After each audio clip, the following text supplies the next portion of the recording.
Madame Elisabeth Guigou, qui est la représentante personnelle de François Hollande. Alors je sais que beaucoup d'entre vous, parce que François Hollande s'était engagé à venir, sont déçus, mais je crois qu'on a la chance d'avoir une actrice du projet européen, puisqu'elle était ministre des Affaires européennes. Elle a aussi négocié le traité de Maastricht.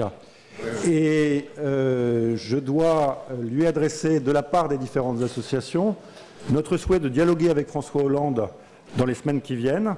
Et puis, s'il passe le deuxième tour, ce qui est possible, le premier tour, ce qui est possible, s'il passe le premier tour, il ne faut jamais...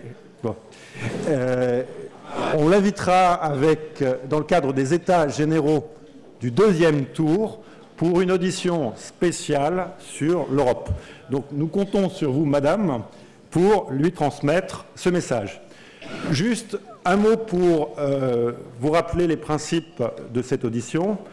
La société civile et une quarantaine de partenaires associatifs, syndicaux, entreprises, universités ont organisé pendant 3 mois sur tout le territoire national des débats pour faire émerger les questions principales que se posent nos concitoyens français sur l'avenir de l'Europe et sur leurs attentes par rapport au futur président de la République.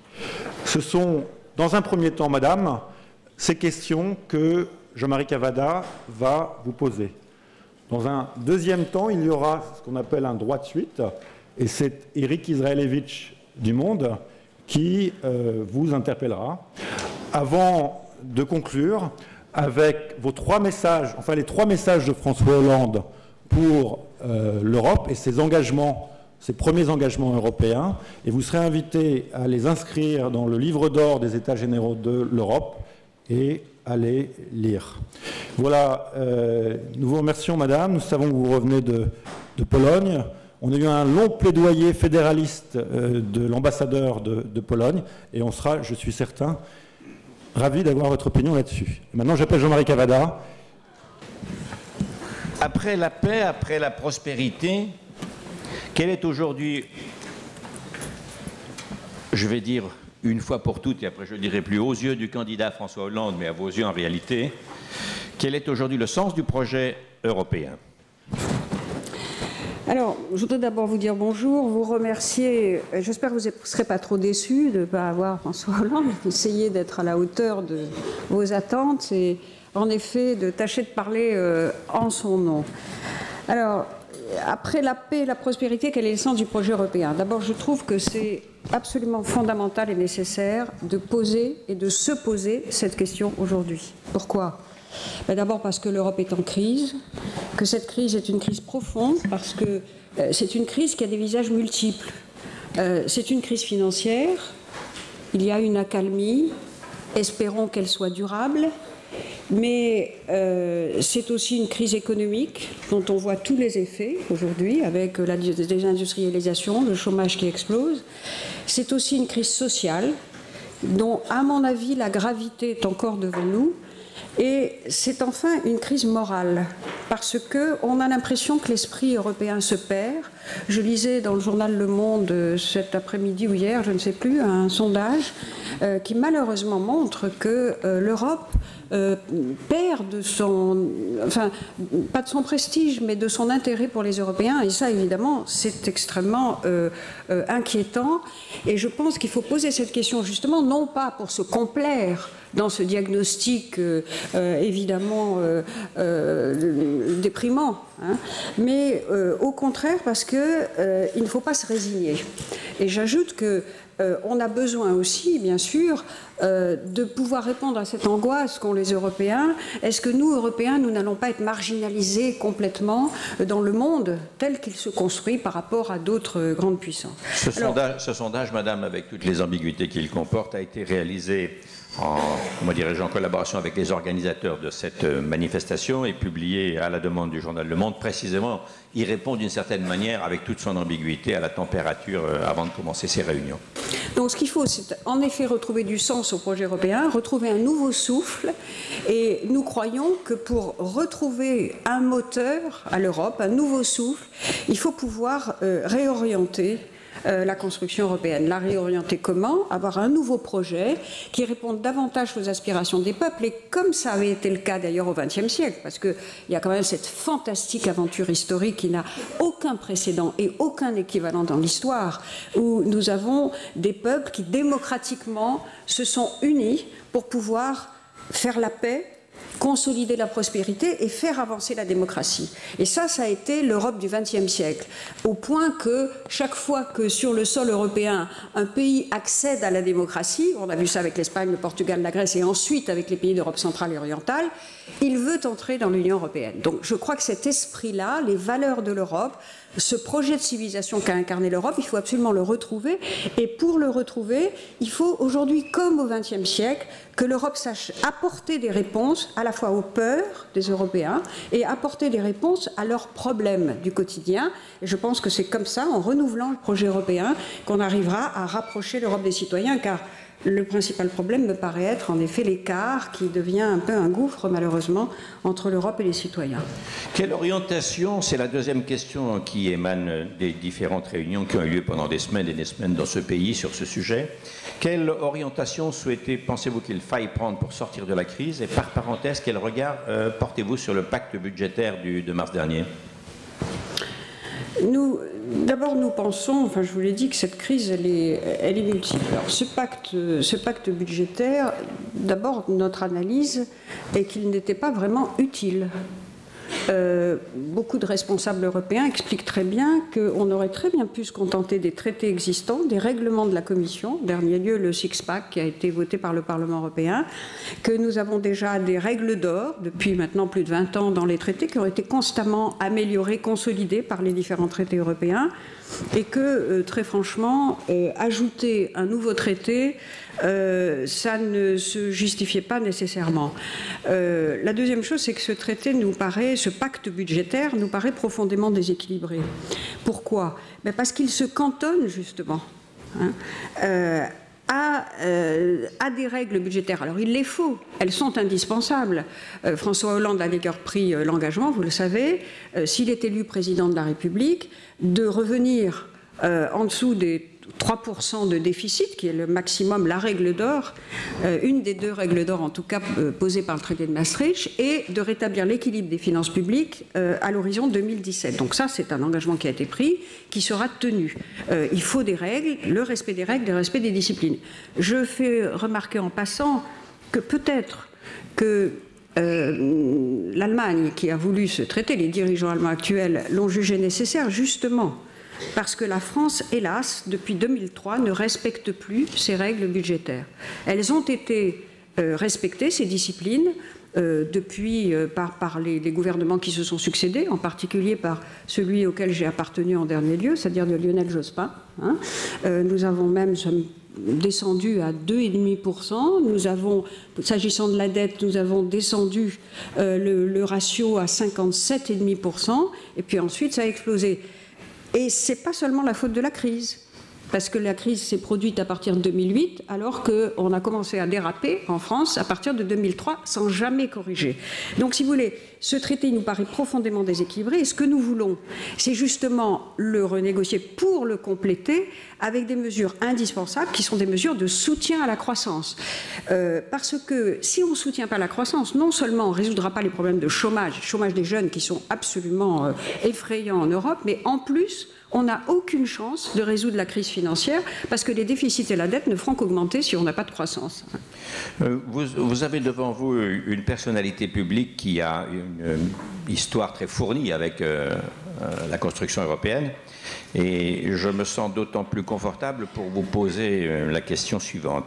À la lumière de votre expérience, Vous faisiez allusion tout à l'heure au dépassement des critères de Maastricht.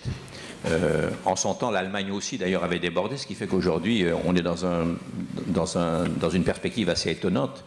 Qu'un des pays qui s'était autorisé à franchir les critères fait figure aujourd'hui de gendarme pour le respect de ces critères.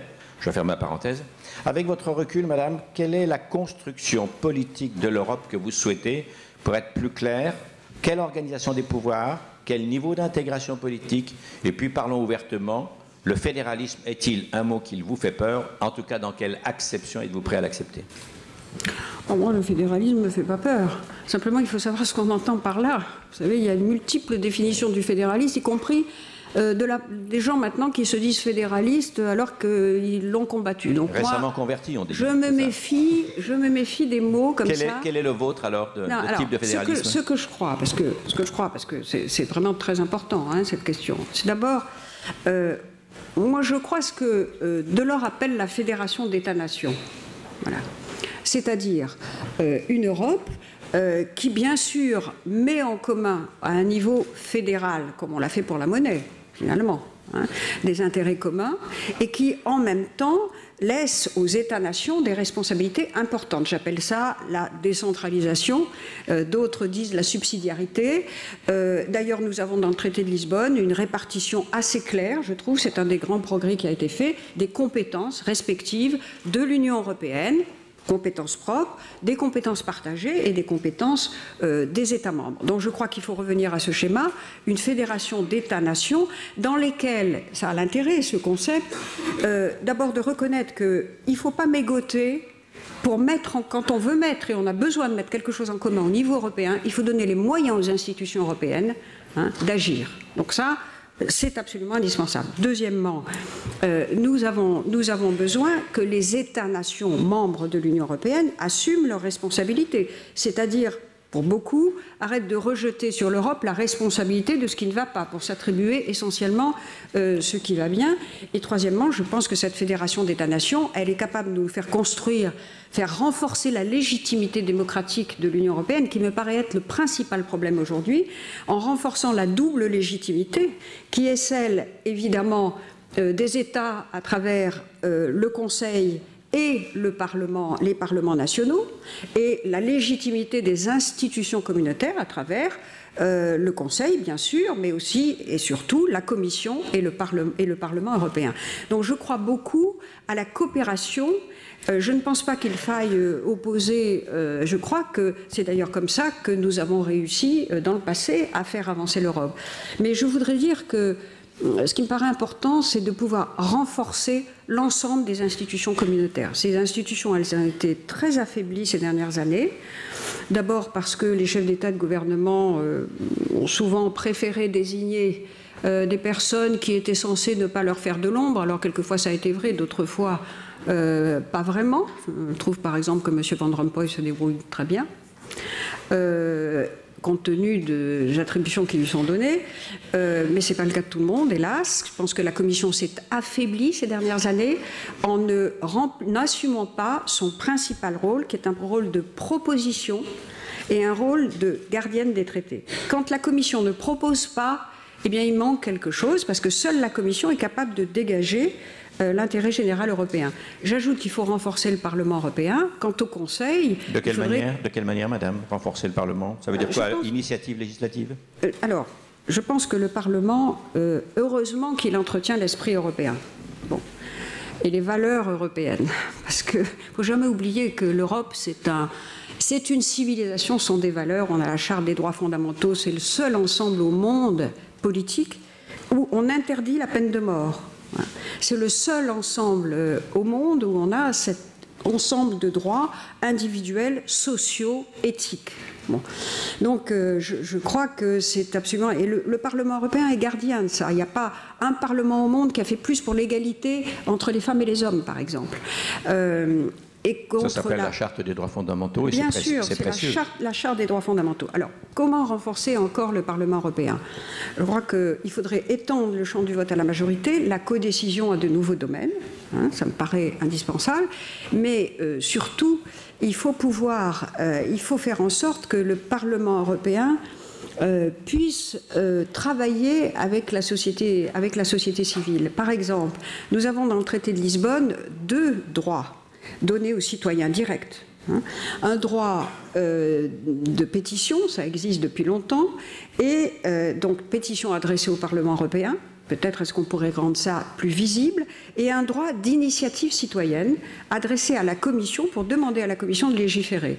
Moi, je souhaiterais qu'il puisse y avoir, puisqu'on me dit que la directive européenne, le règlement européen qui permet l'application de cette initiative citoyenne sera en vigueur le 1er avril, j'aimerais que immédiatement la société civile, représentée ici, et très bien, bravo encore une fois de faire ces états généraux, par les associations, mais ça peut être aussi par les syndicats, bien entendu, par tous ces intermédiaires qui sont un peu méprisés ces temps-ci chez nous, prennent l'initiative, par exemple, moi j'aimerais que ce soit une initiative sur l'égalité professionnelle entre les femmes et les hommes, avec une obligation de résultat voilà. Enfin, je dis ça là, du coup, en tant que dirigeante associative aussi, parce que je ne suis pas qu'une politique, moi aussi j'ai créé une association, Repartenaire, et d'ailleurs a participé à la préparation de ces états généraux. Je voulais auparavant, par petite parenthèse, vous signaler, Madame, et publiquement, qu'il faudra que nous soyons les uns et les autres dans les semaines qui viennent vigilants quant à la façon dont la Commission va organiser le fonctionnement de cette initiative populaire. Il ne faudrait pas, en gros, qu'on renverse l'entonnoir et que les voies d'accès soient trop fermées. Je n'avance pas ceci par hasard. Je pense qu'il est très important de jeter un œil. Vous êtes au courant, j'imagine. Oui. C'est une façon de vous dire... ça n'est pas un mal si vous vous en mêlez vous aussi. Voilà, c'est ça que je veux dire. Non, mais je voudrais rajouter sur cette question de la légitimité démocratique quelque chose de très important. La Commission s'est affaiblie et a été affaiblie par les États membres. Parce que quand on ne jure que par l'intergouvernemental, forcément, il manque quelque chose. Alors, pour renforcer la Commission, et ça c'est une proposition de François Hollande, il faudrait que le président, ou la présidente d'ailleurs, de la Commission, puisse être élu par le Parlement européen, par la majorité forcément du Parlement européen, et qu'on organise les élections, les prochaines élections au Parlement européen, dans une confrontation démocratique entre plusieurs grands projets politiques, que chaque parti européen, le Parti socialiste européen, les chrétiens démocrates, les libéraux, les verts, etc., présentent leurs projets aux citoyens et se soit incarné, ce projet, comme ça l'est dans toutes nos démocraties, par une personne dont on saurait à l'avance qu'il ou elle serait le futur président de la Commission. Mais vous n'êtes pas favorable, en tout cas pour l'instant, à une fusion, comme on l'entend parler de temps en temps, entre la Commission et le Conseil, mettant l'exécutif d'un côté et le Parlement, naturellement, le législatif de l'autre? Oui, on peut s'interroger parce que François Hollande a dit encore hier à Varsovie qu'il fallait simplifier. Il a dit hier, il y a trop de présidents. D'ailleurs, pas de présidente. Enfin, je profite. Mais enfin, il y a trop de présidents. Donc, c'est vrai qu'on a un besoin de simplification. On ne sait plus trop à qui s'adresser. Donc, il a posé cette question. Mais après, immédiatement, la question qui se pose, c'est de savoir au profit de qui. Si on fusionne le président du Conseil et le président de la Commission, c'est pour pencher vers l'intergouvernemental ou pour pencher vers le communautaire. C'est pour ça que c'est pour ça que faire élire le président de la Commission par le Parlement européen, ça c'est quelque chose. En tout cas, c'est une proposition qui rassemble tous les partis socialistes et sociodémocrates d'Europe. Vous avez commencé à en parler, Madame. Comment renforcer le lien démocratique entre les citoyens et les institutions européennes? Que faut-il faire à votre avis? Moi, voyez-vous, je crois évidemment qu'il faut des initiatives comme celle-ci. Il faut expliquer. J'étais frappée l'autre soir. Justement, j'ai participé dans mon département d'élection au Seine-Saint-Denis à une de ces réunions préparatoires qui a été organisée dans le cadre des États généraux, où on a rassemblé des associations qui sont très, très, très locales, avec des jeunes. Et au fond, personne ne savait parmi les gens qui étaient là ce que l'Europe fait pour notre quotidien. En matière sociale, en Seine-Saint-Denis, l'Europe finance un tas de choses. Personne n'en sait rien. Donc il y a un devoir, et ça, les associations peuvent le faire, mais les politiques aussi devraient le faire davantage. Les élus en particulier pourraient mettre des panneaux, comme ça existe dans certains pays européens, pour dire cet équipement a été financé par des fonds européens, cofinancés bien entendu, mais enfin quand même. Alors, Je crois donc aux vertus de l'explication et de la pédagogie. Mais il ne peut pas y avoir que ça, parce que, et je reviens au début de votre question, si le projet européen n'a pas un sens profond, s'il n'apporte pas des réponses aux angoisses et aux problèmes des citoyens, on pourra faire toutes les explications qu'on veut. Si on explique un mauvais projet, eh bien, il n'y aura pas d'adhésion. Or, moi, je pense qu'il y a une déviation du projet européen qui, malheureusement, est dominée par une vision libérale qui a laissé trop de place au système financier qui n'arrive pas, malgré les efforts, je veux lui rendre hommage à Michel Barnier, je le dis devant Philippe Herzog qui travaille avec lui, mais on n'a pas réussi à réguler suffisamment ce système financier, à lutter contre les paradis fiscaux. On n'a même pas réussi au sein de l'Union européenne à faire l'harmonisation fiscale et sociale nécessaire. Donc qu'est-ce qui se passe? On a une monnaie commune, on ne peut plus faire de dévaluation monétaire, alors on fait des dévaluations fiscales et sociales. C'est quand même insupportable. Une concurrence entre États membres par le dumping fiscal et social. Mais comment voulez-vous? Ça, c'est inexplicable aux citoyens. Donc il faut réorienter le projet européen. Dernière chose enfin, comment souhaitez-vous définir la relation franco-allemande dans le projet européen? Nous pensons que, et François Hollande s'est exprimé à plusieurs reprises là-dessus, nous pensons que la relation franco-allemande est fondamentale, au sens étymologique du terme, c'est-à-dire que c'est elle qui a fondé l'Union européenne que nous connaissons, par la réconciliation d'abord, et par la volonté politique exprimée par la France et l'Allemagne, ensemble à plusieurs moments décisifs de la construction européenne. Je pense évidemment au général de Gaulle avec le chancelier Adenauer, à M. Giscard d'Estaing avec M. Schmitt, à François Mitterrand et Helmut Kohl. Et il semble que depuis quelques années, si vous voulez, on ne retrouve pas cette qualité de relation du couple franco-allemand. Donc cette relation doit être absolument primordiale, mais elle ne peut pas être exclusive, elle ne peut pas exclure les autres pays, il faut qu'ils soient associés, et d'autre part, c'est une relation qui doit être équilibrée entre France et Allemagne, ce que, à mon avis, elle n'est plus aujourd'hui, et c'est une relation qui ne doit pas être un directoire qui impose une forme de domination sur les autres, ça doit être une force d'entraînement, une force de proposition. Voilà. Alors je pense que là aussi, ça pourrait être amélioré, encore une fois, dans un esprit de coopération, d'ouverture, d'amitié, parce que c'est fondamental, l'amitié franco-allemande. D'ailleurs, quand la France et l'Allemagne ne s'entendent pas, les autres Européens sont les premiers à dire « entendez-vous ». On pourrait presque dire, si on vous écoute soigneusement, que le couple franco-allemand peut être le Sherpa de l'ensemble des négociations des 27. Peut-être. Mais encore une fois, vous savez, moi j'ai beaucoup de contacts et encore, on nous l'a dit, et les dirigeants polonais l'ont dit à François Hollande hier. C'est insupportable d'être tenu à l'écart comme ça. Ça n'est pas possible. Et c'est ça qui est ressenti comme très négatif. D'ailleurs, la lettre qui a été envoyée par 12 dirigeants d'États membres européens, justement sur ces questions de pacte budgétaire et de croissance, elle a deux mérites à mes yeux. D'abord, ils ont voulu s'exprimer pour dire « Attendez, mais nous sommes 12 pays, nous avons droit à la parole ». Deuxièmement, ils prennent parti pour la croissance. Alors, avec des propositions que moi je ne partage pas parce que je les trouve trop libérales et pas, je pense qu'il faudrait, j'approuve la volonté d'achever le marché unique, par exemple, de soutenir l'économie numérique. Il y a de bonnes choses dans cette lettre. Après, la dérégulation du marché du travail, ça c'est pas nos opinions. Donc il y a beaucoup de choses. Mais voilà des dirigeants qui se disent, ça suffit, on ne peut pas être dans... Et je pense que, voyez-vous, comme je crois, moi, que l'Europe, on ne pourra pas tout faire ensemble. On ne pourra pas tout faire ensemble tout le temps. Mais il me semble qu'il faut qu'il puisse y avoir un effet d'entraînement de plusieurs pays européens. Mais il faut le faire comme nous avons su faire la monnaie unique et Schengen. C'est-à-dire, d'abord pas en traçant des cercles, parce que quand on trace des cercles, on inclut et on exclut, mais en disant, voilà ce que nous voudrions faire ensemble. Français et Allemands, avec un certain nombre de pays, et ceux qui veulent et qui peuvent nous rejoignent, être ouverts. Donc ça, c'est l'idée d'une avant-garde, et d'un moteur. Voilà. Je vous remercie infiniment et je vous laisse entre les questions, si je puis dire, d'Éric Israélevitz. Vous choisissez si vous voulez être assise, debout, hein, parce que il se fait tard dans l'après-midi. On peut très bien comprendre qu'un peu de confort personnel ne nuirait à personne, vu que nos amis sont tous assis depuis un long moment d'ailleurs.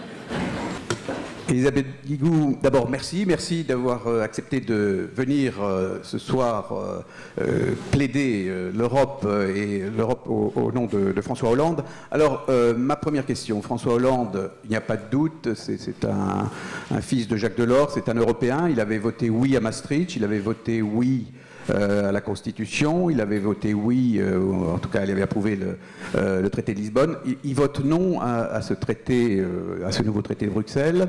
C'est la première fois qu'il vote non. Est-ce qu'on peut y voir une victoire de Laurent Fabius, de Jean-Luc Mélenchon, de Jean-Pierre Chevènement, des partisans du non? Il y a à gauche des partisans du non, ou des gens qui sont moins européens. Est-ce qu'il faut y voir une inflexion liée à ces rapports de force à l'intérieur de la gauche?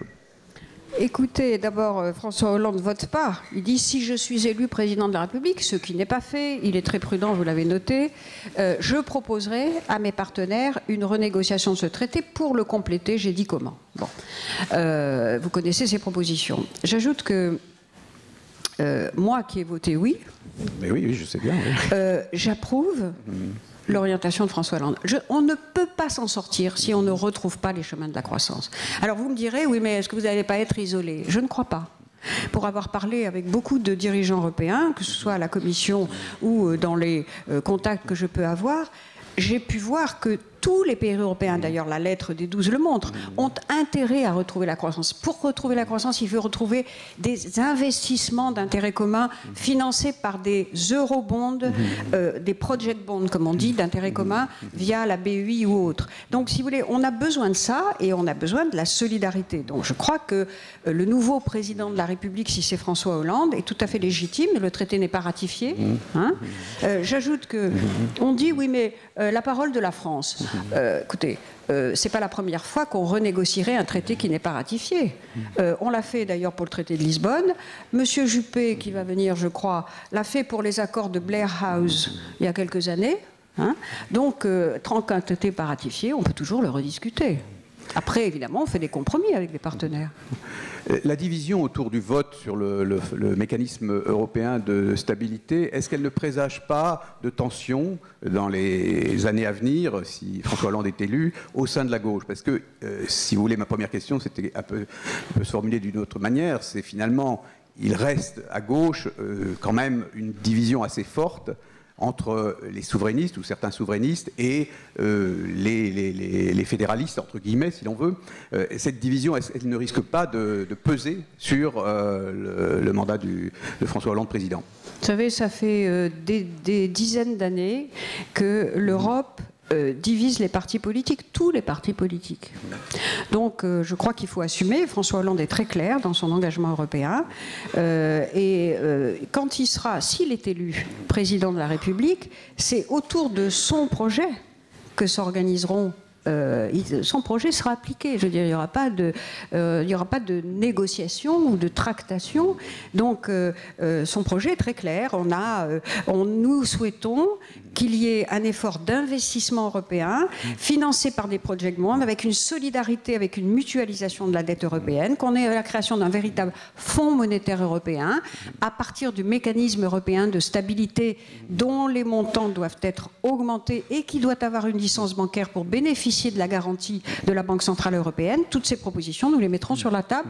Évidemment, aussi augmenter les ressources du budget européen. Comment voulez-vous qu'on ait un budget qui est le même à 27, bientôt 28 États membres qu'à 15? Donc il faut une vraie taxation des transactions financières. Ça, ce serait un moyen de donner des ressources supplémentaires à l'Union européenne. Nicolas Sarkozy veut aussi une vraie taxation et il n'a pas lésiné pour essayer de l'obtenir. Il n'a pas obtenu de la part de tous les pays. Est-ce que François Hollande sera dans une position différente pour que cette taxation des transactions financières soit généralisée au niveau de toute l'Europe? D'abord, nous, ce que nous souhaitons, c'est une vraie taxation des transactions financières.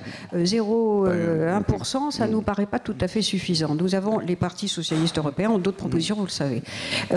Deuxièmement, nous pensons qu'un président de la République nouvellement élu aura une légitimité plus forte. Alors après, quand on est avec les Européens, on avance des propositions et puis on s'accorde sur des compromis. Mais ce qui est important, c'est que les compromis se fassent vers le haut, comme ça a été le cas. Moi, j'ai participé de très près à ce que nous avons fait et j'ai vu François Mitterrand et Helmut Kohl, comment ils procédaient. Ils n'étaient pas d'accord sur tout, mais ils assumaient leurs désaccords et au final, ils trouvaient des compromis vers le haut et pas des compromis vers le bas. Mais pour ça, il faut retrouver l'esprit européen et l'esprit communautaire et pas ne jurer que par l'intergouvernemental, c'est sûr. D'ailleurs, je note que Mme Merkel, qui a fait des propositions institutionnelles très intéressantes, elle sera probablement intéressée, à mon avis, à voir qu'il y aurait de nouveaux dirigeants français qui seraient susceptibles de parler Parlement européen, renforcement de la Commission, enfin tout ce que j'ai dit tout à l'heure.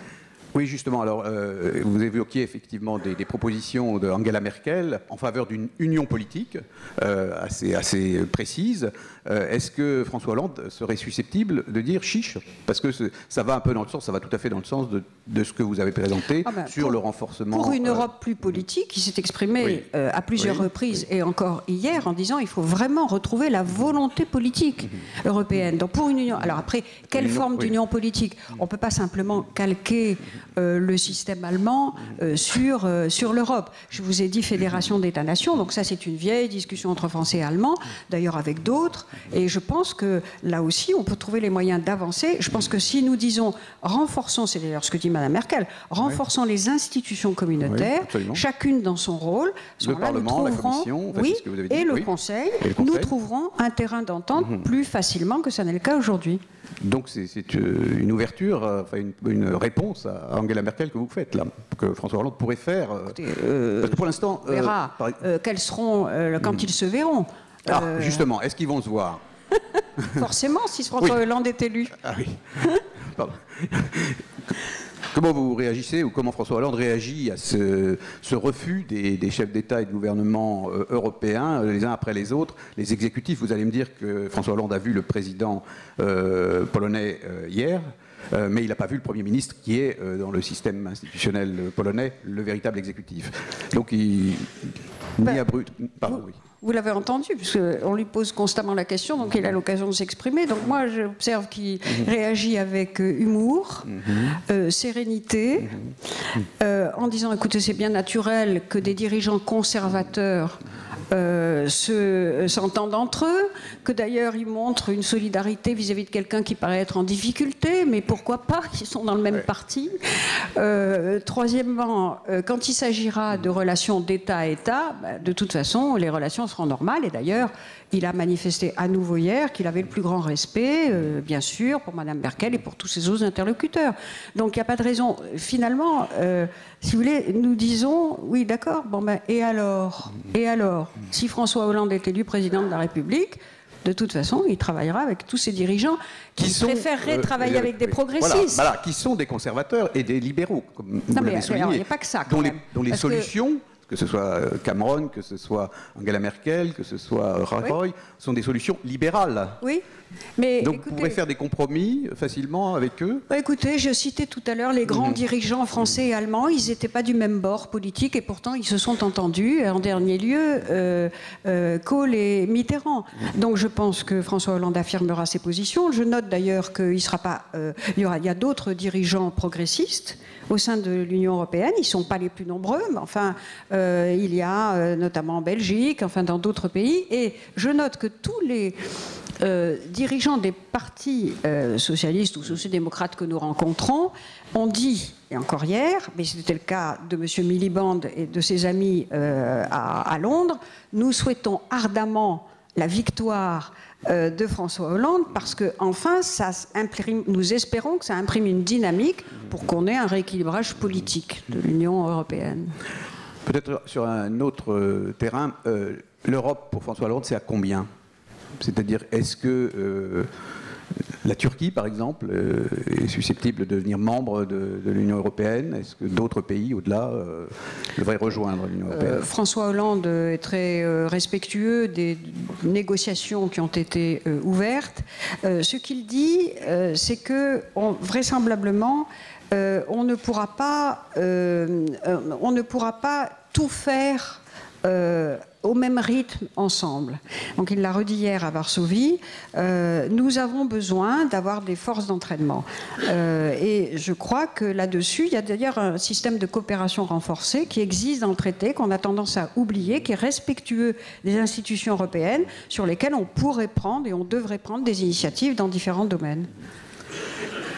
Peut-être qu'il va falloir que je laisse la place à la dernière phase de notre exercice. Alors juste une dernière question. Vous évoquez effectivement le sondage que nous avons publié hier, qui révèle, qui démontre ou qui confirme un certain désamour des Français à l'égard de la construction européenne, de l'Europe, une certaine volonté finalement d'un retour à des politiques nationales dans beaucoup de domaines, et finalement les électeurs socialistes comme les électeurs des autres partis se répartissent de la même manière. Ils sont tous plutôt un peu favorables à un retour à une nationalisation des politiques.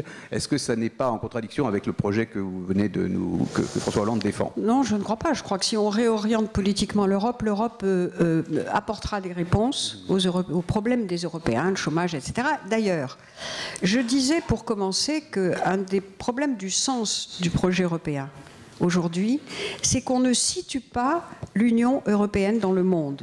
Il y a un manque terrible. On ne parle que de nos problèmes internes, on fait du nombrilisme et on ne dit pas qu'est-ce que devrait être l'Union européenne dans le monde. Or, c'est ça. L'Europe du XXIe siècle, ce serait bien sûr de résoudre nos problèmes internes, de le faire mieux, mais aussi de dire nous avons, nous, Européens, quelque chose à dire et à faire avec le reste du monde. Et en premier lieu, parce que ça me tient à cœur, et d'ailleurs c'est dans notre projet, avec nos plus proches voisins, qui sont les pays de la Méditerranée, qui d'ailleurs viennent aujourd'hui de faire leur révolution démocratique, avec lesquels nous devons construire un destin commun, j'en suis persuadée, d'abord parce que c'est notre intérêt, nous avons de la croissance à aller chercher là-bas, non pas de façon impérialiste et colonialiste comme on a fait dans le passé, mais en partageant justement un espace de production commun, on a des défis communs à relever avec eux. Ils sont le défi écologique, la sécurité alimentaire, la question de l'eau, les questions de sécurité tout court, la maîtrise de l'immigration.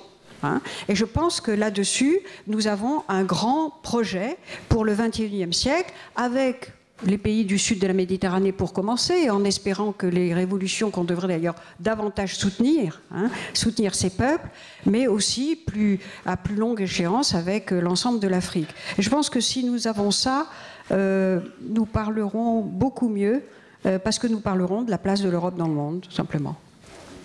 Merci beaucoup, Isabelle. Merci.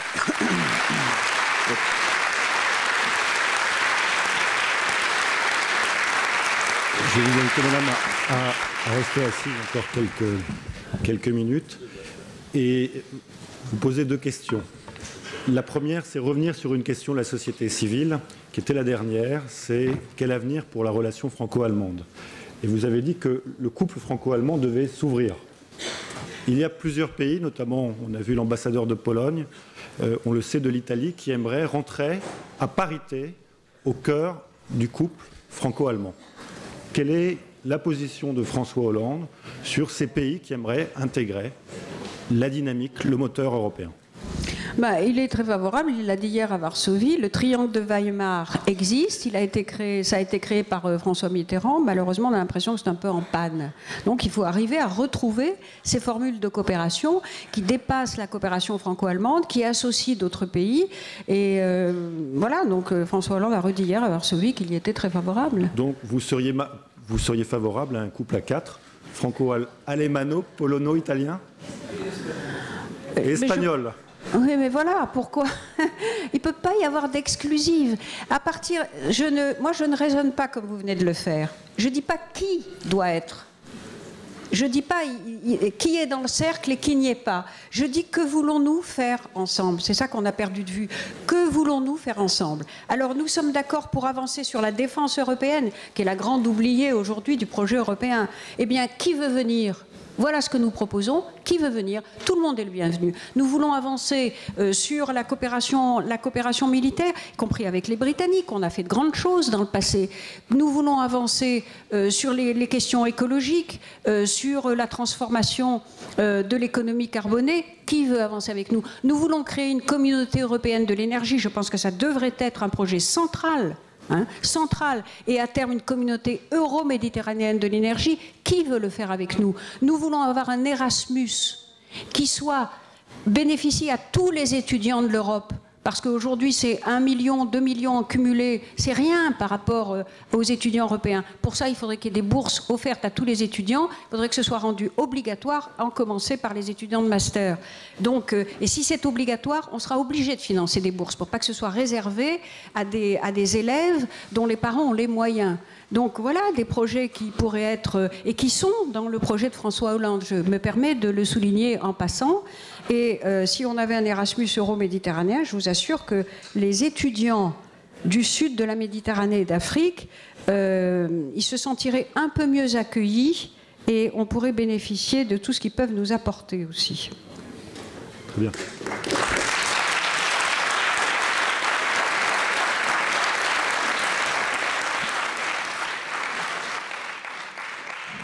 Alors maintenant, dernière question. En fait, c'est 3 questions. Quels sont les 3 engagements pour l'Europe de François Hollande? Les 3 engagements prioritaires. Le cahier. Et le cahier va arriver. Mais je vous invite d'abord à les rappeler. Alors, je les rappelle et je les lis, puisque je fais des citations, évidemment, plus anciennes ou récentes. Le premier engagement, c'est affirmer les valeurs de l'Europe, la fierté d'être européen, l'esprit européen, premier engagement. Deuxième engagement, retrouver le chemin d'une croissance équitable et durable par des projets communs. Et troisième engagement, rester la première puissance économique du monde grâce à l'excellence de nos productions, de nos formations et de nos modes de vie, et le faire en coopération avec nos voisins. Et maintenant, je vous invite à les inscrire.